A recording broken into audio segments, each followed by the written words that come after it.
तो मतलब ये वाकई उन्होंने ये बात कही है, और जब मैं पढ़ रही थी उसकी गहराई में आप जाएं तो वो कोई तमाचा वमाचा टाइप की चीज़ नहीं लग रही है। मैं ये कहना चाहती हूँ कि ये भी हमसे नहीं हो पा रहा, हम इतना भी नहीं कर सकते, ये भी हमसे ना हो पाएगा, इतना निकम्मापन।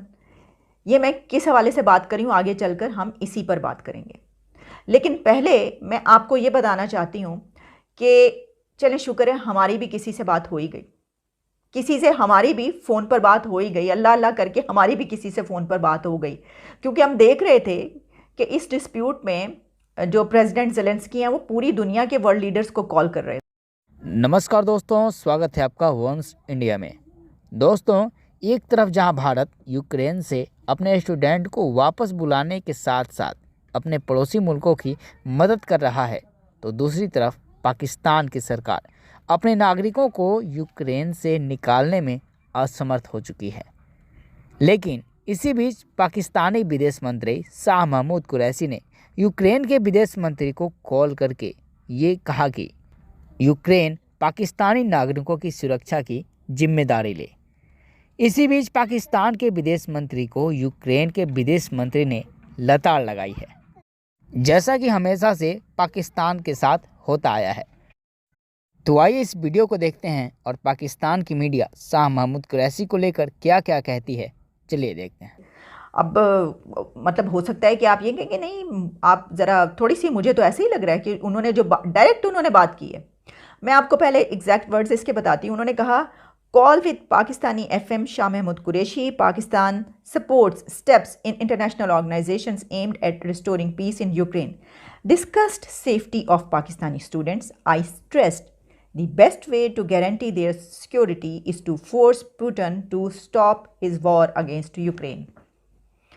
तो क्या वो इनडायरेक्टली ये कहना चाह रहे थे कि भाई जिस दिन ये जंग हमारे ऊपर लगाई गई, लागू की गई, उस दिन आप ही लोग तो वहाँ पर मौजूद थे, तो आपकी 1 घंटे की मुलाकात जो है वो 3 घंटे की मुलाकात में हो गई, तो क्या आपने उनको ये नहीं कहा कि भाई ये ना करें? देखिए ना, मतलब उनसे अब हम ये कह रहे हैं, एक तो मैंने भाई कहा कि बहुत जल्दी हमें याद आ गया, तो चलो खैर याद आ ही गया, तो उसके बाद उनका जवाब देखिए। मैं ये देख रही थी, मैंने कहा क्या जवाब उन्होंने ये कहने की कोशिश की है कि आपके तो इतने गहरे ताल्लुकात हो गए हैं उनसे कि आप उस दिन वहाँ पर मौजूद थे जिस दिन हमारे ऊपर बम गिराए जा रहे थे, उसकी आपने जो आपका विज़िट था वो आपने कैंसिल नहीं किया। उसके बाद भी जब उन्होंने ऐलान कर दिया जंग का, फिर भी आप वहाँ पर मौजूद रहे, और उसके बाद आपने उनसे 1 के बजाय 3 घंटे मुलाकात की है। तो आपने उस वक्त उनसे अपने स्टूडेंट्स की बात नहीं की, उनको ये नहीं कहा कि आप ये कर रहे हैं जंग, तो हमारे तो लोग वहाँ पर हैं, उनका क्या बनेगा? तो उन्होंने कहा अभी भी वक्त है। मतलब मुझे तो ऐसे ही लग रहा है, उन्होंने कहा कि भाई अभी भी वक्त है, और एक ही तरीका है इसका गारंटी अगर आपको अपने स्टूडेंट्स की चाहिए, और वो ये है कि आप प्रेसिडेंट पुतिन को कहें कि ये यूक्रेन के ऊपर वॉर जो है वो बंद कर दें। अब मुझे नहीं पता कि आगे से शाह महमूद कुरैशी साहब ने इनको क्या जवाब दिया होगा, लेकिन जो भी जवाब दिया होगा मेरा ख्याल है कि इसका कोई जवाब होगा ही नहीं, लाजवाब हो गए होंगे वो ये सुनकर। एक तरफ तो हमें, जिस तरह मैंने कहा, चलें अल्लाह अल्लाह करके कॉल हुई, बातचीत हुई, और ये नज़र आया, और पाकिस्तान की तरफ से जो ये एक बात कही गई, तो ऑब्वियसली हमारा तो स्टैंड ही वो कि होना चाहिए, किसी भी न्यूट्रल कंट्री का वही होना चाहिए। लेकिन न्यूट्रल नहीं भी हम नज़र आ रहे तो तब भी हम यही कहेंगे ना कि भाई हम नहीं चाहते कि जंग हो। दूसरी तरफ एक और ट्वीट हुई है, और वो ट्वीट किया है Russian embassy in Delhi. Russian embassy की तरफ से ट्वीट किया गया है, और उसमें अप्रिशिएट किया गया है कि यूएनएससी के लिए जो वोटिंग हुई थी वहाँ पर रशिया को कंडेम करने के लिए फ्राइडे को, उसमें इंडिया ने एब्सटेन किया। तो इस स्ट्रेटजी को और इंडिया के इस स्टैंड्स को जो रशियन एम्बेसी इंडिया में, उसने इसको अप्रिशिएट किया और इसको ट्वीट भी किया।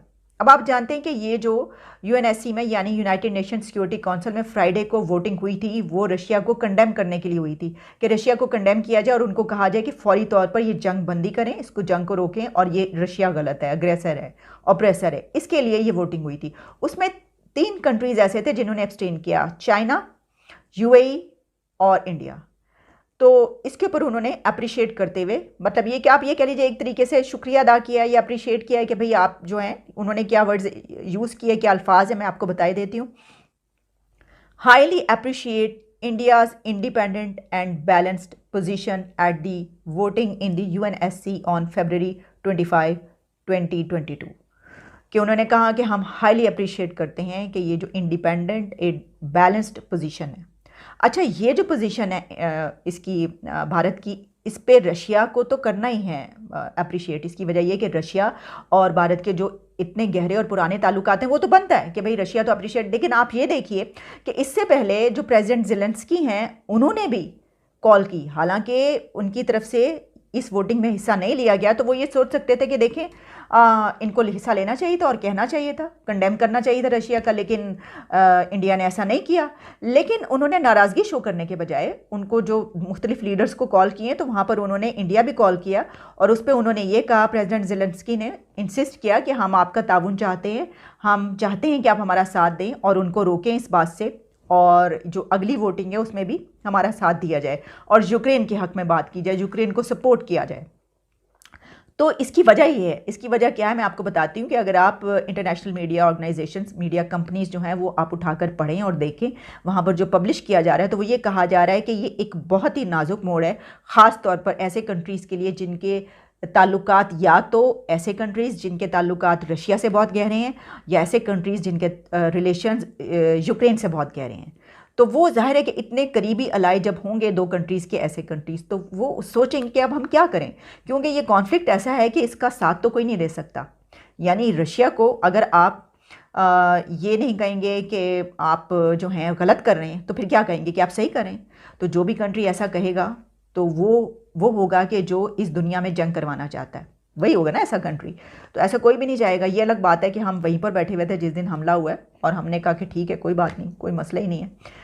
तो इस सिचुएशन में अप्रिशिएट किया जा रहा है दुनिया की तरफ से, ये लिखा जा रहा है, कहा जा रहा है कि ये बड़ी बैलेंस्ड और